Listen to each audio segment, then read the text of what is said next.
இல்ல இப்ப நீங்க ஓபிஎஸ் சசிகலாங்கிறீங்க, அமமுகவை சேர்ந்தவங்க இந்த ஜீவிதா நாச்சியாருங்கிறவங்க சசிகலா அவங்களுடைய கட்சியில் சேர்ந்துருக்காங்க.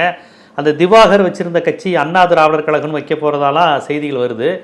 அது என்ன டெல்டா அப்படியே சவுத்துல திருநெல்வேலி தூத்துக்குடி வரையும் ஒரு தாக்கத்தை ஏற்படுத்துமா? டெல்டால இருக்கிற முக்குளத்து மக்கள்ல ஒரு பிரிவுங்க, சவுத்துல வந்து அப்படியே தலவாபுரத்துல இருந்து வள்ளியூர் வரைக்கும் ஒரு பிரிவு இருக்குங்க, செம்பியமர் அவர்கள் அந்த பிரிவு. ஓபிஎஸ்க்கு வந்து ராம்நாட் சைடுல வந்து ஒரு ஆதரவு இருக்கு. அதாவது கொண்டையங்கோட்டை மறவர்கள், அது ஒரு ஆதரவு இருக்கு. ஓபிஎஸ் வந்து தேனி மறவர் தானே, கொண்டையங்கோட்டை மறவர் இல்ல? அவரு சிறுவிபுத்தூர் தாங்க, நேட்டிவ் சிறுவிபுத்தூர் தான். எங்களுக்கும் அவங்களுக்கும் ஒரே குலதெய்வம் தான். ஆக்சுவலா சிறுவிபுத்தூர் தான்.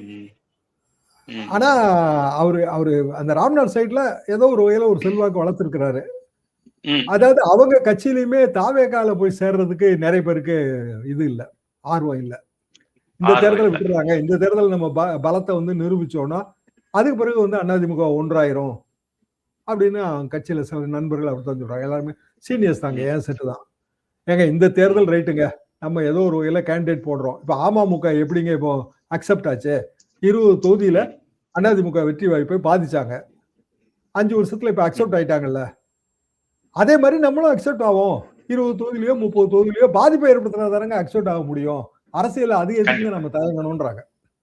அரசியல்ல நமக்கு லாபம், அது ஒரு ஓகே. எதிரிக்கு நஷ்டம் இல்ல, நம்மளை யாரு வந்து மறுதளிக்கிறாங்களோ அவங்களுக்கு நஷ்டம் அப்படின்னா அந்த அடுத்த 5 வருஷத்துல வாய்ப்பு இருக்குல்ல. தாவேகாவோட போய் சேர்ந்துட்டோம்னாலோ திமுகவோட போய் சேர்ந்துட்டோம்னாலோ அந்த வாய்ப்பே போயிருமே. இது ஒரு தாட். ஆமா, இவங்க தனித்து பலத்தை காமிக்க முடியாத சூழல் வந்துரும்ல. திமுக கூட்டணிக்கு போனா 2 சீட் 3 சீட் வாங்கினா அது அப்படியே கரைஞ்சிருங்க, அது அவுட், அது சரியா வராது அவங்களுக்கு. அதே நேரத்துல வந்து இப்படியான ஒரு காம்பினேஷன் வந்துச்சு அப்படின்னா கண்டிப்பா ஒரு 20-30 தொகுதியில அதிமுக வெற்றி வாய்ப்பை பாதிச்சிரும். இந்த நீங்க சொல்ற ஏரியா தான் டெல்டா, அப்படி டீப் சவுத் வெற்றி வாய்ப்பை பாதிக்கும். நயினார் தான் கலங்கி போயிருக்காரு. இப்படி எல்லாம் வந்துச்சு அப்படின்னா நம்ம எங்கெங்க நிக்கிறது? அது ஏற்கனவே ஒரு பர்டிகுலர் கம்யூனிட்டி அவருக்கு எதிராக இருக்கு அப்படின்னு அவருக்கு. நயினாருக்கு வந்து தேவேந்திர குல வேளாளர்கள் எதிராக இருக்காங்களோ? தேவேந்திர குல நாடார்கள் எதிராக இருக்காங்களா? நாடார்கள் ரொம்ப எதிராக இருப்பாங்க.